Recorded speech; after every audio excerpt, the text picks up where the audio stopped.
اور جنہوں نے ہماری آیتوں کو جھٹلایا اور ان سے سرتابی کی وہی دوزخی ہیں کہ ہمیشہ اس میں جلتے رہیں گے۔ پس اس سے زیادہ ظالم کون جو اللہ پر جھوٹ باندھے یا اس کی آیتوں کو جھٹلائے؟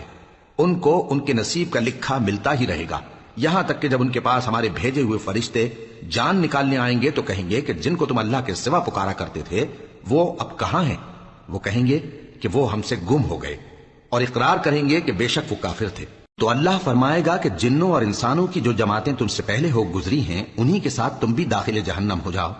جب ایک جماعت وہاں جا داخل ہوگی تو اپنے جیسی دوسری جماعت پر لعنت کرے گی، یہاں تک کہ جب سب اس میں داخل ہو جائیں گے تو پچھلی جماعت پہلی کی نسبت کہے گی کہ اے پروردگار، انہی لوگوں نے ہم کو گمراہ کیا تھا، تو ان کو آتش جہنم کا دگنا عذاب دے۔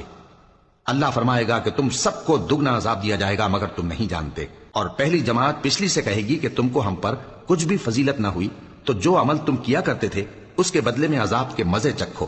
جن لوگوں نے ہماری آیتوں کو جھٹلایا اور ان سے سرتاوی کی، ان کے لیے نہ آسمان کے دروازے کھولے جائیں گے اور نہ وہ بہشت میں داخل ہوں گے، یہاں تک کہ اونٹ سوئی کے ناکے میں سے نکل جائے، اور گناہگاروں کو ہم ایسی ہی سزا دیا کرتے ہیں۔